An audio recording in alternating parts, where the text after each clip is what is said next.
Hi friends, అందరికీ మనకి అమ్మమ్మల కాలంలో చేసుకునే కొర్ర సద్దన్నం ఎలా చేయాలనేది చూపిస్తాను. వచ్చేసేయండి ఫ్రెండ్స్.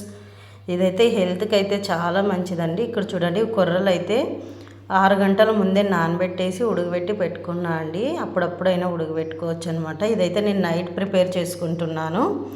నేనైతే మధ్యాహ్నానికే కొర్రన్నం అనేది చేసుకున్నాం అనమాట. ఇంకా కొంచెం మిగిలింటే అది అందులో ఇది సద్ది పెరుగన్నం ఎలా చేయాలనేది చూపిస్తున్నాను మీకు.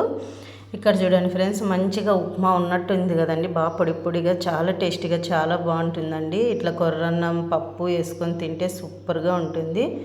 అలాగే హెల్త్కి కూడా చాలా చాలా మంచిదండి. ఇప్పుడు వచ్చేసి నేనైతే ఇక్కడ కొర్రన్నం అయితే ఒక కప్పు తీసుకున్నాను. ఇట్లా కుండలోనే చేస్తున్నా అండి. కుండలో చేస్తేనే ఇది చాలా బాగుంటుంది అనమాట. మనకి నైట్ అంతా పెడతాం కాబట్టి మట్టి కుండలో చాలా చాలా టేస్టీగా వస్తుంది. అలాగే మనకి కొర్రన్నం సరిపడే అన్ని పాలు తీసుకొని పాలైతే కాంచి పెట్టుకోవాలండి. మనకి తోడేస్తాం కదా, అలాగా కాంచుకోవాలి. అలా కాంచుకోయిన తర్వాత కొద్దిగా చల్లారిన తర్వాత ఇలా అన్నంలోకి అయితే వేసేసేయాలి. కొర్రన్నంలోకి వేసేసి అంతా కలపాలండి. కలిపిన తర్వాత ఒక తోడుకు మనం పెరుగు ఎలా వేస్తామో అలాగా నేనైతే ఒక 2 స్పూన్లు వేసేసానండి. వేసి చూడండి ఇలా కలుపుతూ ఉన్నాను అంతాను. ఇది మట్టి కుండలోనే ఎందుకు చేస్తున్నా అంటే అండి, ఆ మట్టి స్మెల్ అంతా మంచిగా ఇందులోకి వచ్చేసి చాలా బాగుంటుంది పొద్దున్న తలకి. ఇక్కడ వచ్చేసి నేనైతే ఎర్రగడ్డ ముక్కలు పెట్టుకున్నానండి. అలా 2 పచ్చిమిర్చి కూడా పెట్టుకున్నాను. అలా నైట్ పెట్టేసి మూత పెట్టేశాను అనమాట.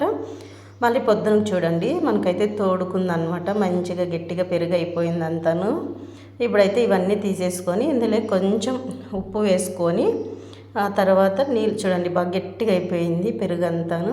కొంచెం నీళ్ళు వేసుకొని కలుపుకోవాలండి. ఇంత గట్టిగా అయితే మనం తీసుకోకూడదు. అలాగే ఇప్పుడు ఇలా తీసుకొని ఇందులోకి పోపు కానీ వేసుకోవచ్చండి మనకి కావాలంటే, కానీ అవన్నీ ఏం అవసరం లేదు.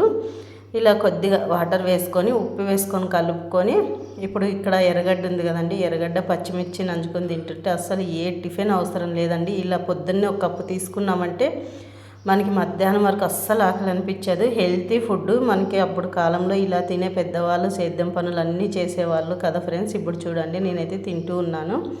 చాలా చాలా చూస్తుంటే నోరు ఊరుతుందండి. అంత బాగుందనమాట. టేస్ట్ కూడా సూపర్గా ఉందండి. అస్సలు చాలా బాగుంది. మనకి టిఫిన్లకింటే ఇది సూపర్గా ఉందన్నమాట. ఇలా తప్పకుండా ఒకసారి ట్రై చేయండి. కొర్రన్నంతో చాలా చాలా బాగుంటుంది. అలాగే మన ఛానల్ మీకు నచ్చినట్లయితే లైక్, షేర్, సబ్స్క్రైబ్ చేయండి ఫ్రెండ్స్ అందరూ.